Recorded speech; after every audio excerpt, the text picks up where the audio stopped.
Evet, selamünaleyküm arkadaşlar. Bugün Opel Zafira 2000 dizel ile birlikteyiz. Müşterimiz Almanya'dan geldi, randevusunu oluşturdu. İlk olarak aracın alt tarafından başlıyoruz. Herhangi bir kaçak var mı bakacağız. Bakıyoruz. Bir sıkıntı görünmüyor gibi ama üstü biraz boşalttık. Silecek kollarının olduğu yer dar olduğu için silecek aksamını buraya boşalttıktan sonra alta geçtik. Araca enjektör bakımı, revizyonu, onun dışında DPF, motor yağı, akım sıvı bakımları değişimi. Aynı zamanda arkadaşlar trigger seti, su pompası, termostat. Alt takımdan yapılacakları kontrol edeceğiz. Müşterimiz o şekilde bilgisini vereceğiz. Ve birçok aksam var.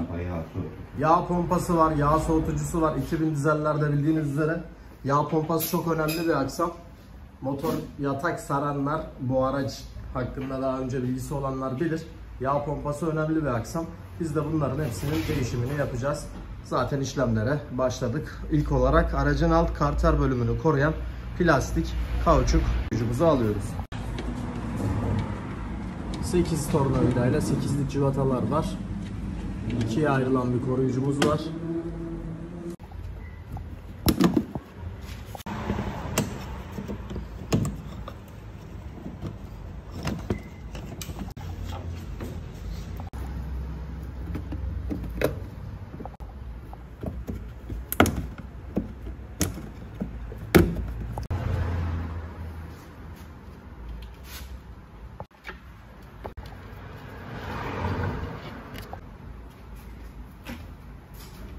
Motorun altı komple açıldı. Bu bölgelerde yağ kaçakları oluşmuş ve çamurlaşmalara sebep vermiş.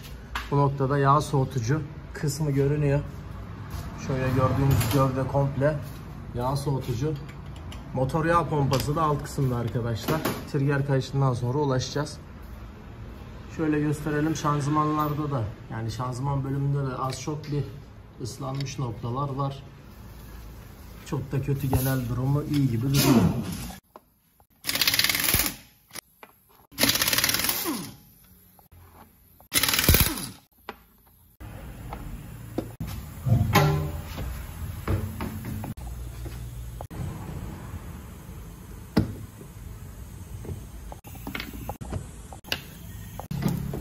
Aracın altından böyle bir yıldız ucu çıktı. Paslanmış zaten, pastan da anlayabiliyoruz.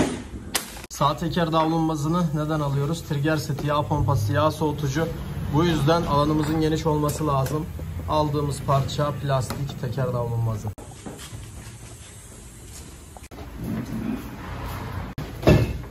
Evet, davlumbazı aldıktan sonra aks bölümü görünüyor. Krank kasnağı, klima kompresörü, yağ soğutucu, yağ pompası da altında kalıyor. Bayağı bir alanımız açılmış oldu burada. Gergir rulmanımız, klima kompresörümüz, krank kasnağımız ve birçok noktadan dolaşan V kayış sistemini görüyorsunuz. Şarj dinamosunda bitiyor.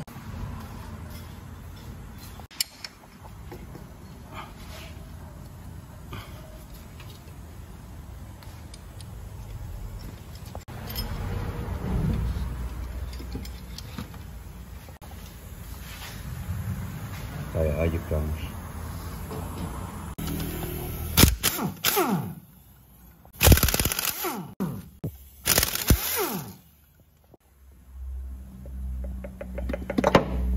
Pompası. Krank kasnağı. Evet, krank kasnağını aldıktan sonra bayağı bir alanımız açıldı. Trigger kayışında görüyoruz bunu. Bir yayı dinle. Evet. Dağılmak üzere gergir rulman. Gergir rulmanı kötü durumda.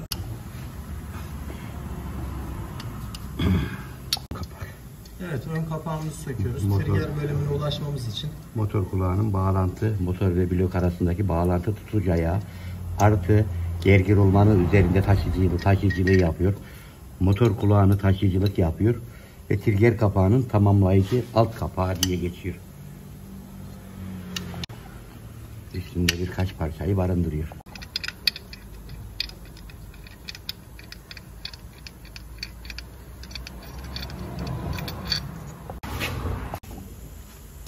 Aracın altındaki pasları görmüştük. Bu üstündeki cıvatalara da yansımış arkadaşlar. Bu yüzden aracımızın bazı cıvatalarını gevşetmekte çok zorlanıyoruz. Uzun süredir de düşemediği belli, o yüzden dolayı maalesef biraz uğraştırıyor diyebiliriz. Aracın ilk defa söküldüğü belli. Civata dişlerindeki diş ilacı yeni sökülüyor. O yüzden de zorlanıyoruz. Evet. Diş ilaçlarını burada da görebiliyoruz. Daha önce sökülmemiş, ilk sökülüm.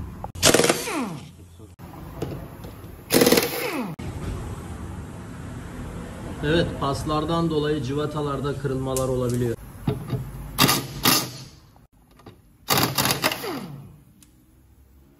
Bu da kırıldı. Evet, egzoz bağlantı ayağımızı bu şekilde boşlatmış olduk. Dediğim gibi civatalarda zorlanmalar olabiliyor. Yurt dışı araçlarında böyle sıkıntılar yaşayabiliyoruz usta. Evet, neden yaşıyoruz? Aşırı yağmur, aşırı kar kış, aşırı yol düzlanması. Bundan dolayı civatalarımız paslanıyor ve sökerken çok zorlanıyoruz ve %60-65 sökülüyor, 35-40 kırılıyor. İki dizel Zafira, Insignia gibi araçlarda bu yağ pompasının önemi nedir? Evet, yani kalp krizi geçiriyor. Kalp krizi geçirdi mi motor kilitliyor. Usta takırtı geldi, araba durdu diyor. Neden durdu? Basit bir, söktüğümüzde de değineceğiz. Yağ pompasının üzerinde basit bir körüklü keçe var. Sertleşiyor, kartelde ve bir blok arasında sadece öpüşmeyle duruyor. Geçme bir yeri yok, vidalı bir yeri yok. Öpüşmeden dolayı bu lastik yolda sertleştikten sonra alt kısımdan havayı boş çek, yan araba yatak sarıyor. O yüzden bunu zamanla Onun için yağ pompası o 10 kuruşluk keçe için değişmek zorundasın. Değişmezsen usta takırdı geldi, araba durdu dersin. Durunca da motor bitti demek. Egzozumuzun civataları gördüğünüz üzere bayağı bir paslı. Kırılma ihtimali de oluyordu. Biraz önce pas sökücüler de sıktık arkadaşlar.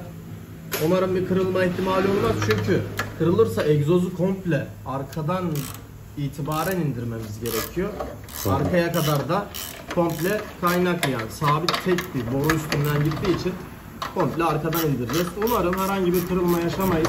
Çünkü alt noktalar olduğu için bu noktalar. Sürekli ısınan soğuyan yer. Hem de alttan da tuzlu sulara maruz kalıyor. Yurt dışında böyle sorunlar oluyor genelde. Evet. Görüyorsunuz bakın, komple pas içerisinde buralar.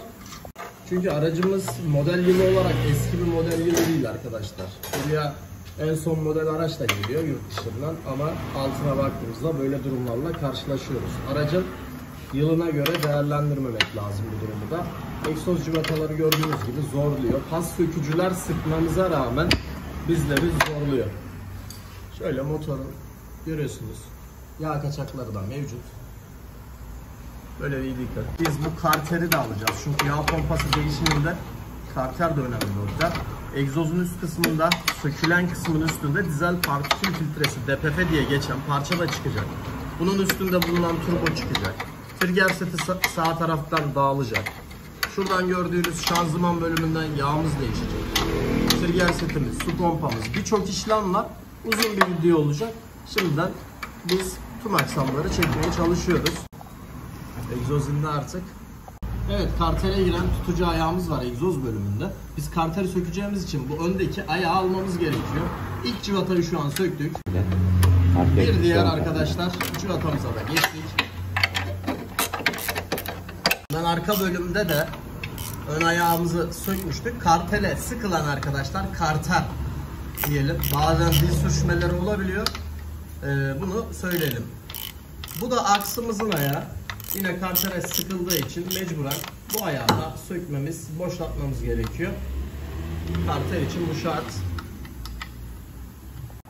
Aksın orta rulmanında olan aksı çıkardık.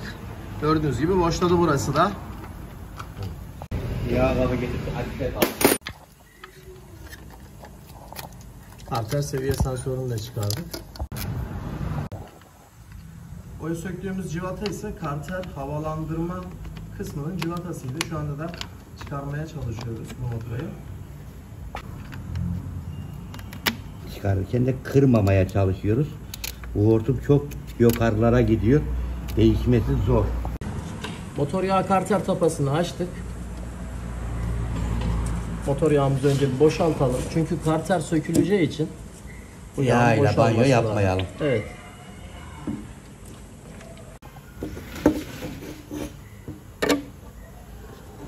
Yağımız dizel bir araç olduğu için renginden anlamak zor. Bunu söyleyelim. Yeni de koysak bu simsiyah olacaktır.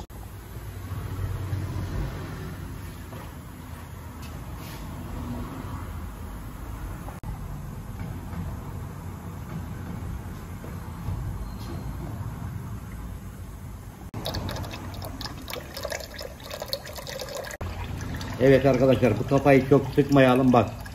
Ortası boş, yanları açık. Kırılma ihtimali çok yüksek. Rekor tarzında turbo Evet. civatası gibi baba. Evet, 25 Newton'a sıkalım. Yeterli. Karter tapamızı taktık. Şu an için bu kadar yeterli. İçi dışı komple yıkanıyor, bir şey kalmıyor, tertemiz. Bir yemek tenceresi haline getiriyoruz. Karter ile şanzıman birleştiren vidamız. Ediraf vidası diye de geçebilir, şanzıman ediraf. Kartel tutucusu şanzımana da denebilir. Karteli çıkaracağız. Yani bu şanzıman inerken mesela biz indirmeyeceğiz de bunu sökmemiz gerekiyor mu? Tabii ki.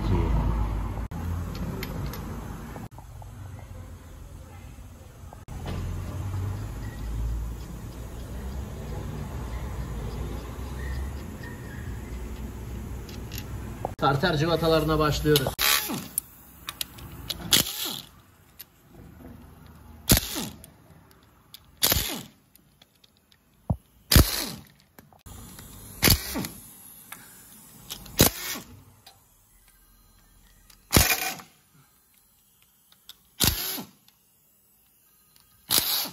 Motor yağ karterinin arkasında gizli bir cıvata var. 2 adet, bakın şu noktadan az da olsa görünüyor. Bunun ön tarafında da var. Bu iki civatayı aldıktan sonra karterin bütün cıvatalarını sökmüş oluyoruz. Öndeki gizli cıvatamız da şu noktadan yine görünüyor.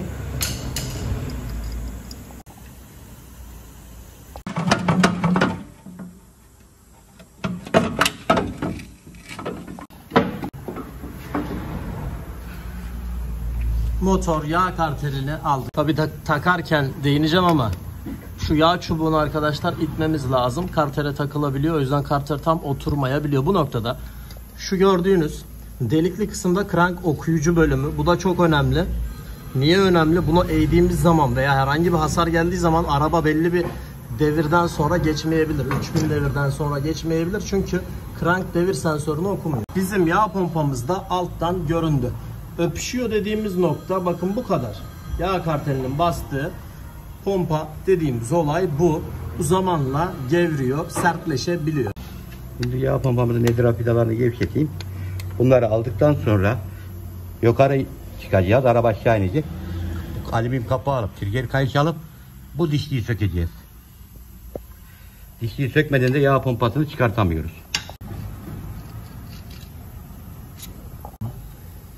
Bak, zaten görebiliyorsun, bura çökmüş. Bura uzun duruyor. Ve yenisi böyle aşağı doğru inik olacak. Orada sertleşe şekil almış artık. Ve bu aradan da havayı aldı mı yatak sarıyor araba, motor kilitliyor.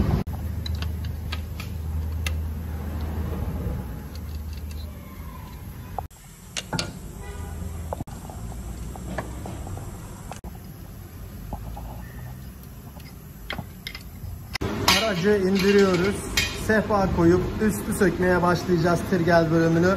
Daha sonra kayış kısmını alıp artık yağ pompasını da alacağız ve sonra yağ pompasına geçeceğiz. Hadi baba.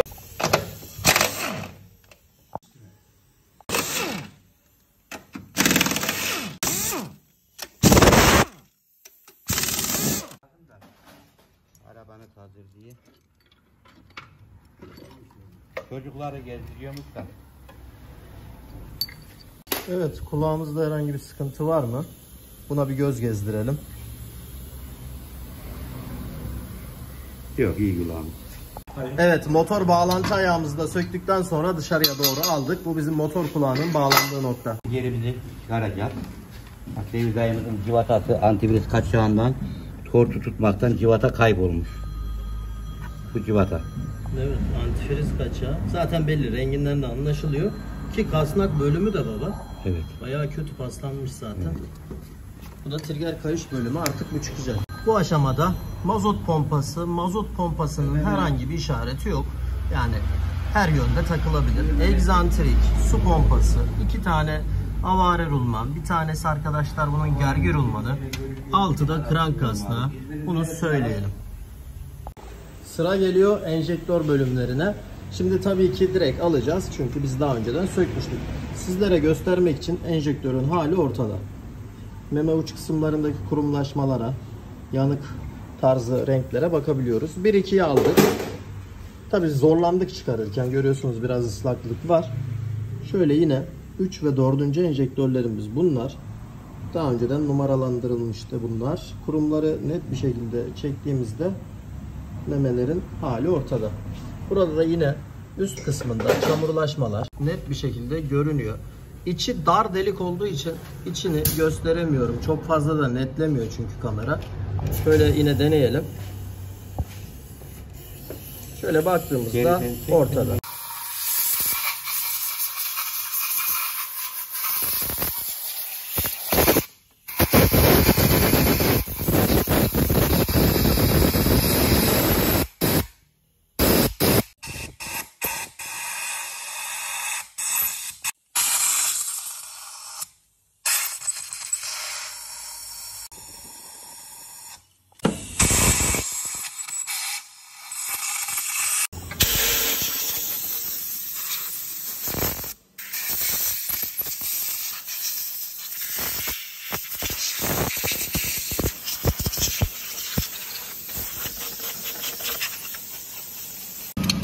Sıra geldi trigger değişim zamanına.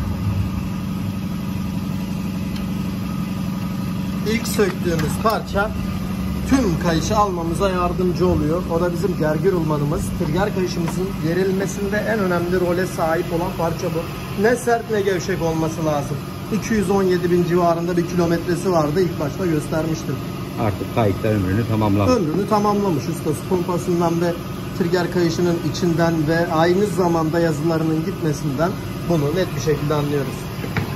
Su pompası söküleceği için altına bir adet kap koyuyoruz.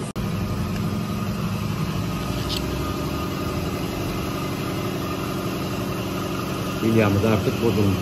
Evet, gergi noktasını gösterebilir miyiz?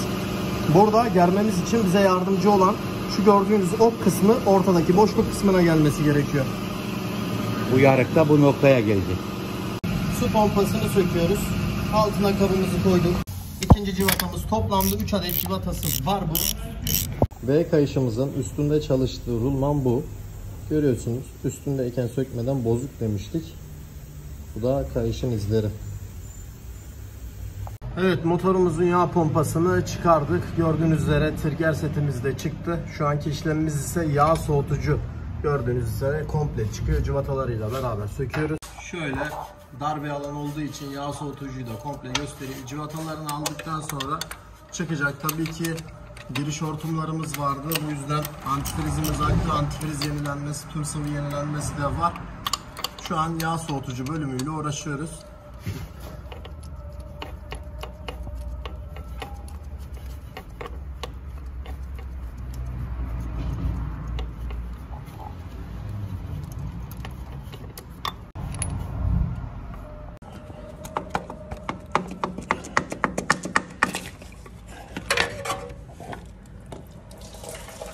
Bu soketimiz ise yağ müşürü soketi.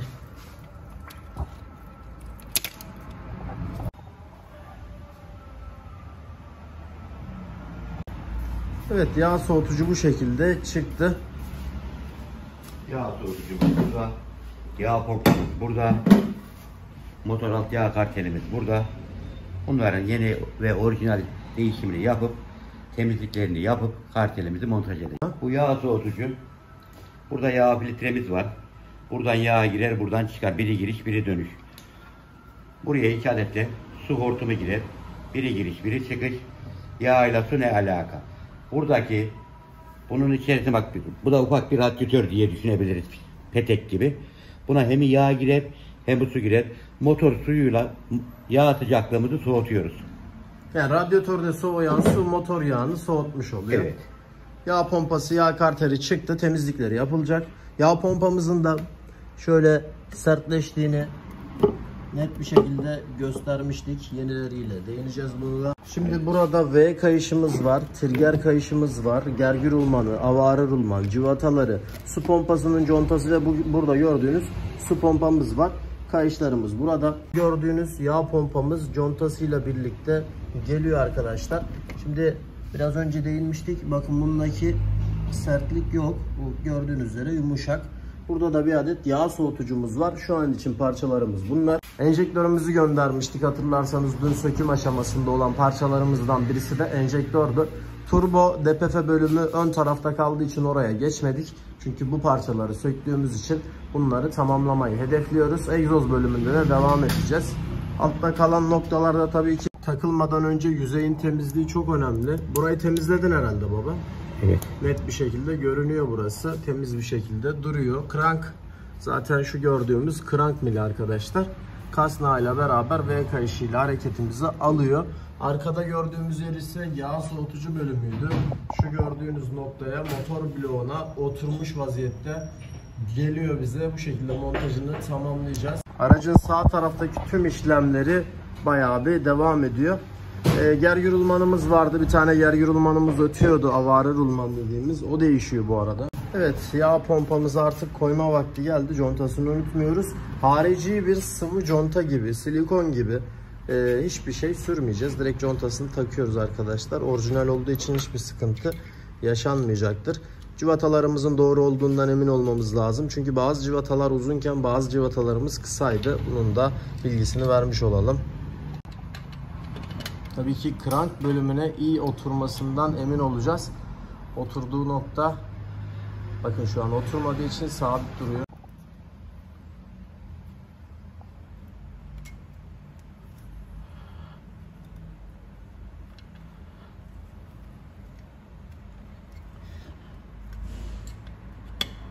Yağ pompasının doğru bir şekilde oturduğundan emin oluyoruz. Altındaki contanın da herhangi bir yere kaçmaması gerekiyor.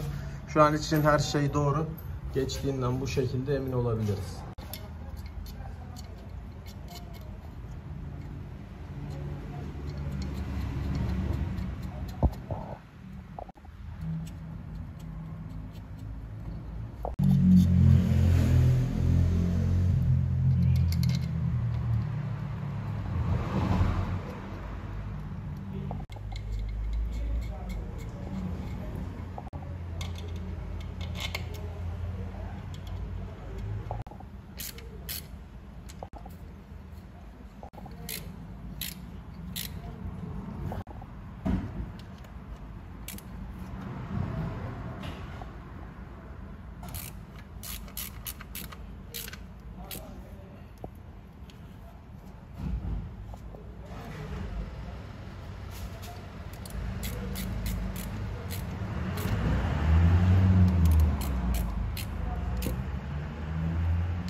Crank dişlimizin cıvatasının ters diş olduğunu da söyleyelim.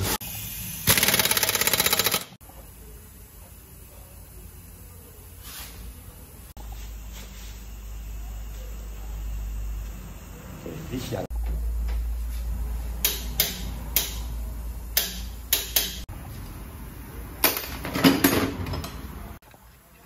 Sıra geldi şarj dinamosuna. 2 adet cıvatası uzun tabii ki mevcutken elektrik soketleri ve fişleri de mevcut. Kesinlikle bu işlemi yaparken kutup başlarından birinin sökük vaziyette olması lazım. Aksi halde şase yapacaktır. Sıkıntılar doğurabilir. Tabii ki biz önceden eksi kutup başını söktüğümüz için şu an için herhangi bir sıkıntı yaşamıyoruz. Aynı şekilde marş dinamosu da böyle söküldüğü zaman arkadaşlar bu işlem akünün kutup başı işleme sökülmesi gerekiyor.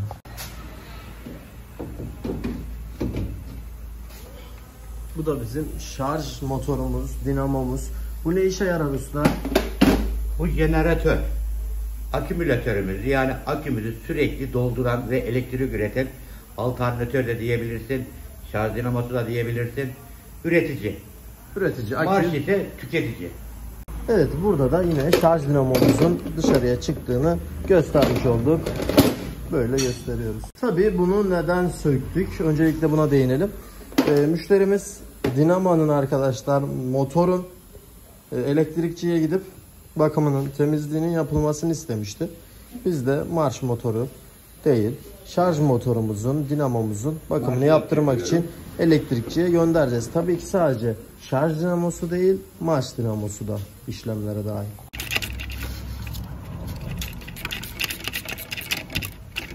Şimdi arkadaşlar şu an söktüğümüz yine elektrik fişlerinden başladık. Biri kontak ucunun, diğerleri artı kutup başına giden ana ceylanımız. Marş dinamomuzu da sökeceğiz. Tabii ki civatalarından da ayıracağız. Öncelikle elektrik bölümünü ayırmış olduk. Civataları da tabii ki şanzıman bölümüne, yani volantı hareket vererek aslında aracımızın hareketini alıyor. Aracın içerisinden anahtarı çevirdiğimizde marş dinamosu dönüyor. Volanta hareket veriyor. Volant dönünce de crank dönerek aslında motor çalışmış oluyor. Bunu söyleyebiliriz. Araba nasıl stop ediyor peki diye soracak olursak, arabada beyinden ateşlemeyi kapatarak stop etmiş oluyor.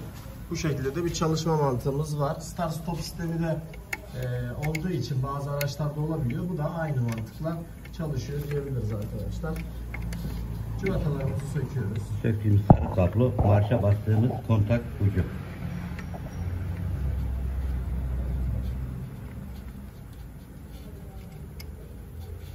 Bu kablo.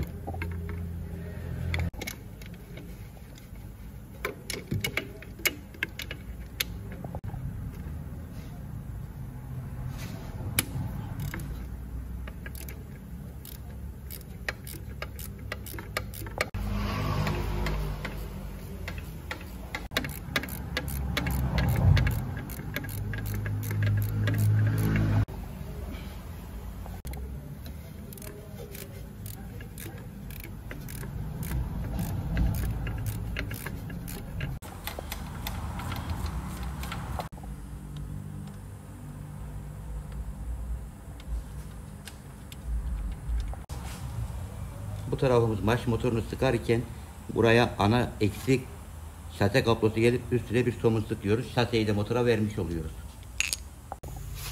Sıra geldi marş motorumuza usta. Bunun da bakımları yapılacak. Bunları dinamacıya gönderiyoruz.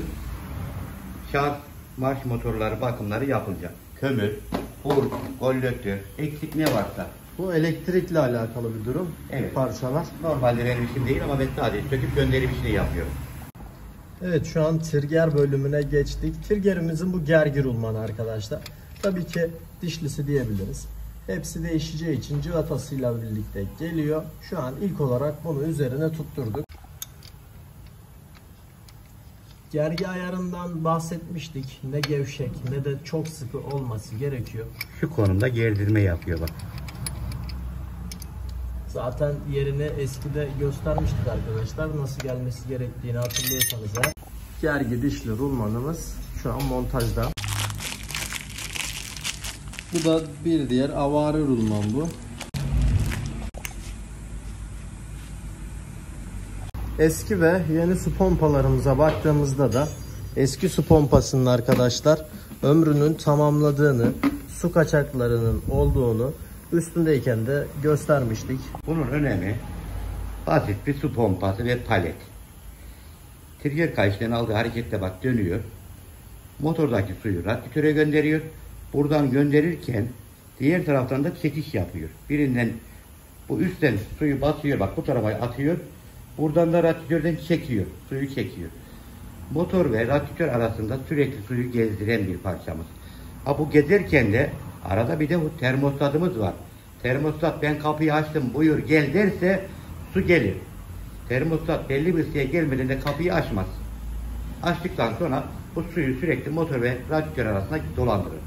Evet, şimdi trigger kayışımız, trigger setimiz takıldı. Tabii ki biraz zaman geçti arkadaşlar. Sanayide oyalandık. Su pompası da yenilendi. Trigger kayışı, tüm rulmanlar, V kayışının rulmanları.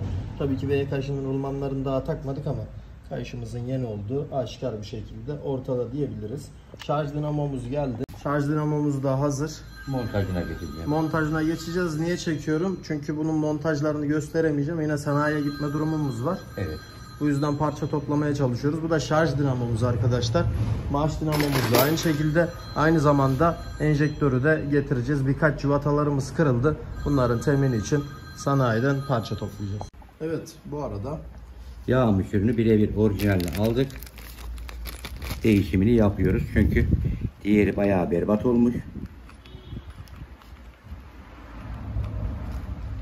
aracımızın enjektörleri geldi. 4 adet 4 silindirli bir aracımız olduğu için enjektörlerimiz de 4 adet olmak kaydıyla şu an revizyon işleminden geçti.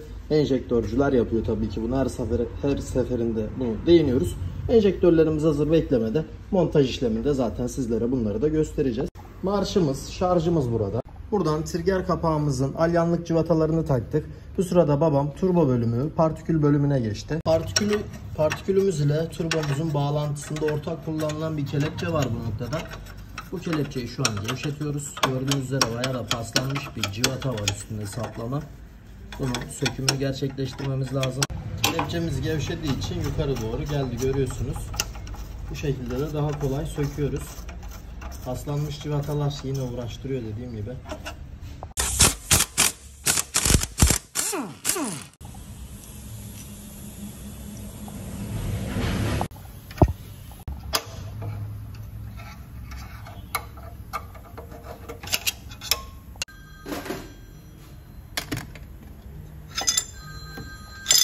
Basınçlı turbo yağ giriş borusu. Tabii ki bunda 2 adet bakır pul var. Altında ve üstünde dikkat etmek lazım. Sıkarken bu civataların, yani rekor civatası olduğu için içi boş. Fazla sıkıp kırmayalım, kırılabilir.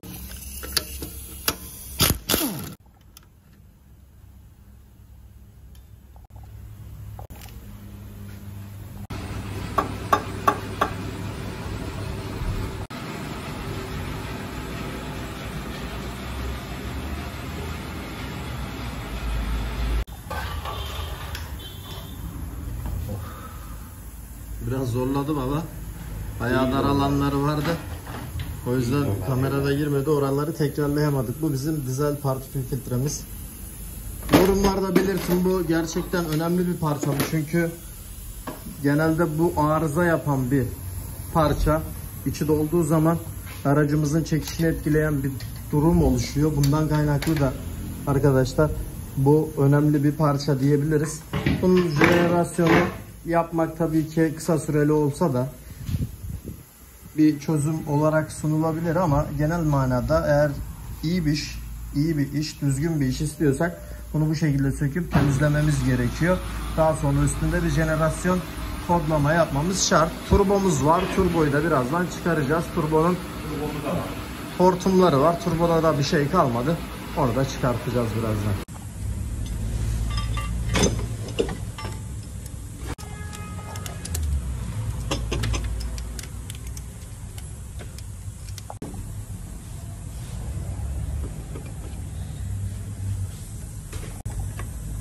Burada bir Westgate'in soketi var, bir de emiş hortumu var. Ondan sonra turbo komple dışarıya çıkabilir.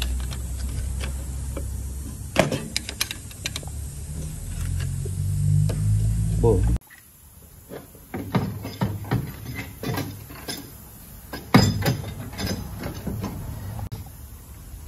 Turbomuz. Evet. Turbo da bu. 2000 dizele ait bir turbo. Torz vidalarımız var burada. Tamam, turbo da çıktı, DPF de çıktı. Bayağı zorladı. Geniş bir alanımız olmadığı için uğraşmak zorunda kaldık. Gördüğünüz üzere buralarda açılmış oldu arkadaşlar. Yani motorun ön tarafı, arkada bir şey yok. Karter, şarjı marşı boşalttık. Arkada bir şey yok derken sağ taraf komple gördüğünüz işlemleri. Yani bu motoru dışarıya alsaydık bu kadar belki uğraşmazdık. Evet. Ama zaman, insanların günleri kısıtlı ve zaman yetmiyor. Evet, günler bize yetmiyor artık. Bundan dolayı da o yüzden bu şekilde bir işlem yaptık. Buralarda bittikten sonra zaten sağ tarafta bir şey kalmadı. Bir kulağımız var. Arkada şarj marş işlemleri var. Önde de turbo DPF işlemleri var. Bunları birazdan götüreceğiz. İşlemlerini yaptıracağız arkadaşlar. Bunun dışında da solda da bir şanzıman bölümümüz var. Orada çok fazla bir işimiz yok aslında. Bir yağ değişimi olacak. Onun dışında da aracımız artık toplanmaya hazır hale geliyor. Evet, onu unuttum baba. Ön takım alt takım kontrolleri var. Bozuk parçalarımız var ön takımda, onlar değişecek. Rot balansa girecek. Ve ondan sonra aracı bitireceğiz. Evet, turbomuz geldi. Turbo montajına geçeceğiz ama tabii ki zaman yetmeyecek. Şöyle DPF'mizi de bir gün aralıklı olarak bırakıyoruz. Hemen üstüne takmıyoruz. Üstüne takarsak ne olur? Şöyle üstüne de takılır, bir sorun olmaz. Ancak aracımız ilk çalıştığı zaman gaz verdikçe beyaz bir duman, buhar atar aslında. Duman değil arkadaşlar, buhar atar. O da içinin kurumasından kaynaklı olan bir şey. İçi kurudukça o buhar bitecektir. Araca göre değişiyor bu. 2 gün süren de oluyor, 3 gün süren de oluyor, bir günde biten de oluyor. Hiç direkt kuruyup duman buhar yapmayan da oluyor. Bu da değişiklik gösterebilir. Bunu söyleyelim. Tel fırça ile conta yüzeyini fırçalıyorum. En ufak bir conta pürüzü kalıp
yeni yağ soğutucu.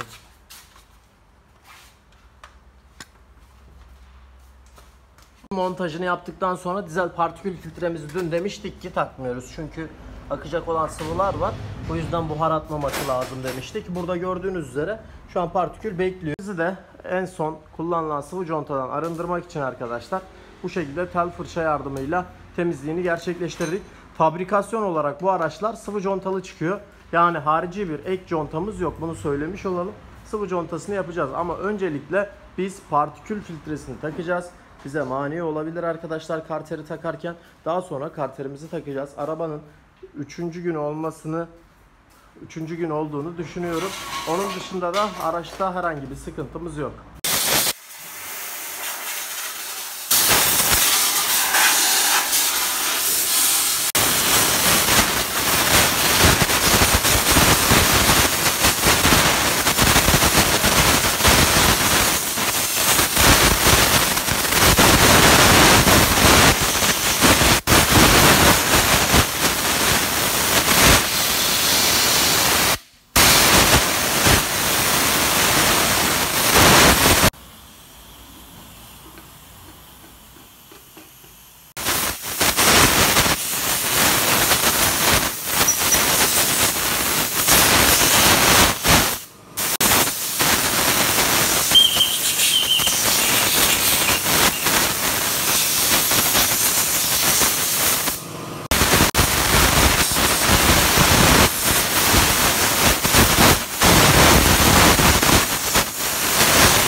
Artık şanzıman yağını boşaltacağız ama şimdi arkadaşlar seviye tapasından açtık. İkinci tapamız daha var.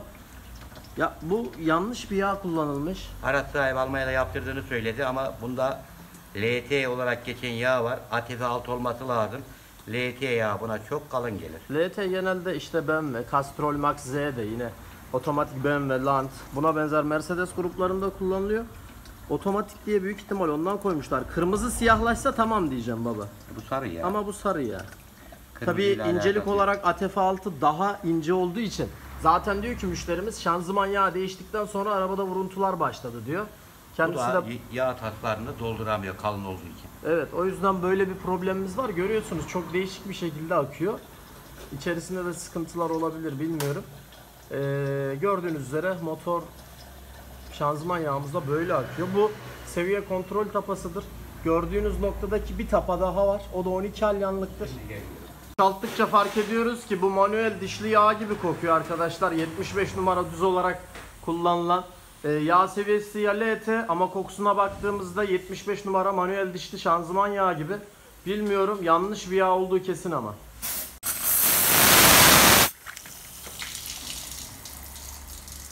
Ne yaptı bu ya?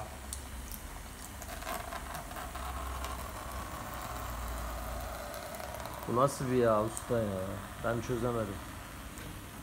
Şanzıman yağımızı doldurmuştuk arkadaşlar. Bunu bitirdikten sonra su termostatını orijinaliyle değiştiriyoruz ama artık videonun sonlarına doğru geleceğiz. Çünkü müşterimiz de gelmeye yakın artık. Değiştirmemiz lazım. Orijinal su termostatı da şu an babamın elinde takılıyor. Artık motor yağımızı doldurduk. Hava filtresini ve tüm filtreler, hidroliğimiz, bunun dışında antifrizimiz, şanzıman yağımız derken tüm sıvı bakımları da yapılmış oldu. Bu yüzden termostat bölümü ve şanzıman yağından itibaren bitiriyoruz. Başka bir şey kaldı mı baba? Yok. Artık, Disk balata takacağız sadece. artık toparlamak. Aynen. Aracımız şu an çalışıyor güzel bir şekilde. Şimdi şuna değineceğim arkadaşlar. Fazlalık yağ olduğu için biraz çıkardık. Rengi görüyorsunuz. İçinin temizliğini yapmıştık. Çünkü yine bir yağ koyup boşaltmıştık. Ardından olması gereken yağı koymuştuk. O yüzden göstermek istedim. Çıkan yağı da hatırlıyorsunuz. Havalı disklerimiz var. Havalı disklerimiz tamam artık. Fren balatalarımız da yenilendi. Bunu söyleyelim. Artık korumasını, davlumbazlarını takacağız. Bunu yapmadan önce arabanın altının, üstünün komple benzin yardımıyla yıkandığını söyleyelim. Gerçekten çok iyi bir işçilik oldu. Çünkü arkadaşlar yüzümüze gülmesi çok güzel oluyor. Sonucunda böyle çalışırken duymak arabayı bizi çok mutlu etti. Karterimizi takmıştık. En son alt takımdan fren balata disk, hava filtresi, yağ filtresi derken bunların hepsini yaptık. Yağ filtresini takmadık. Çünkü yağ soğutucuyla beraber içerisinde geliyordu. Bunu da söylemiş olayım. Şimdi aracın arkasına geçelim. Bakın. TPF'den atan buhar diye bahsetmiştim. Hafif atıyor. Bu belli bir süre sonra araca göre değişir bu. Zaman dilimi kesecektir. İçindeki buharı yakarak arkadaşlar, zaten bakın suları da görüyorsunuz. Kimyasal sular. Sulanma var burada. Evet, dediğimiz gibi bu olay normaldir. Artık iniyor Zafira. Bizi kaç gündür uğraştırdı ama değdi. Bayağı bir işlem yaptırdı abimiz. Umarım hoşuna giden bir işlem olur.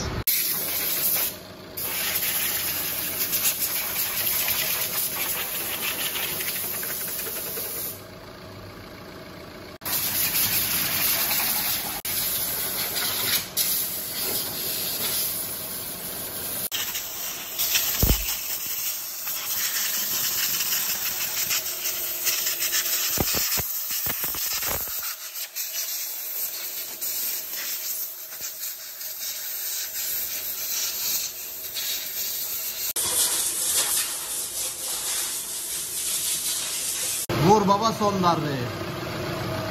Ve motorumuzun artık üst kapağı olan, kapatan daha doğrusu kapağı da taktıktan sonra aracımız hazır arkadaşlar. Gördüğünüz gibi parlatma işlemlerimiz, temizleme işlemlerimiz, yıkama işlemlerimiz vardı. Bu da tamam. Ne yapacağız şu anda? Bekleyeceğiz. Araba çalışır vaziyette. Kısa bir test sürüşü yapacağız ama bu araba yabancı plaka olduğu için herhangi bir çok fazla bir yere gidilmiyor. Onun dışında hararetimize bakacağız. Bir sıkıntı var mı? Suyumuzda bir azalma var mı? Bunları kontrol edeceğiz. Arabayı stop edeceğiz. En son düz bir noktada motorumuzun yağına baktıktan sonra işlemleri bitireceğiz.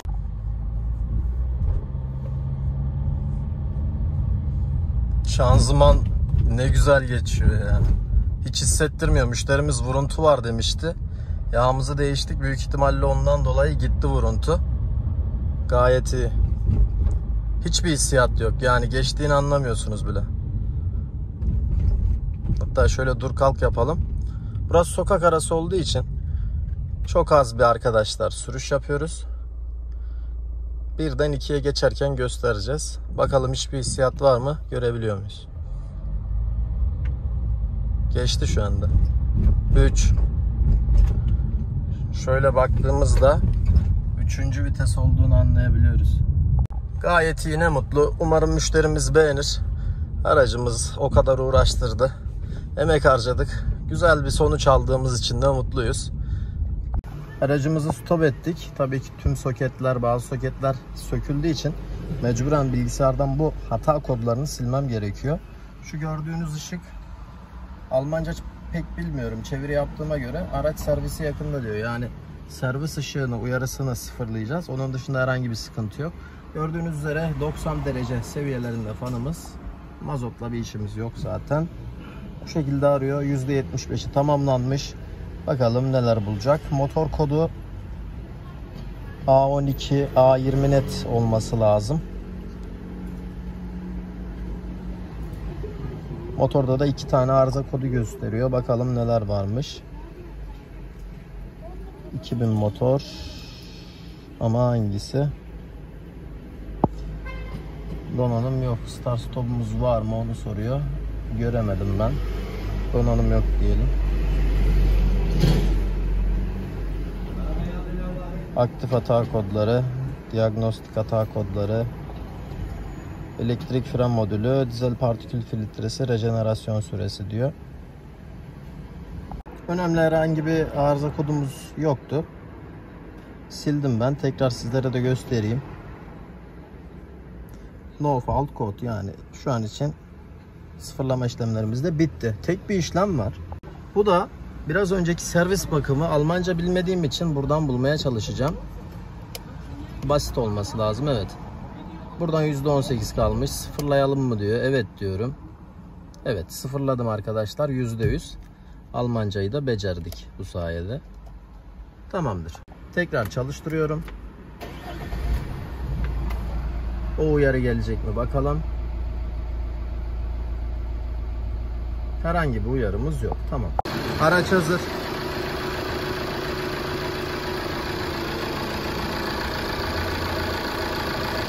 Kanala abone olup takip etmeyi, videoyu beğenip yorum yapmayı unutmayalım.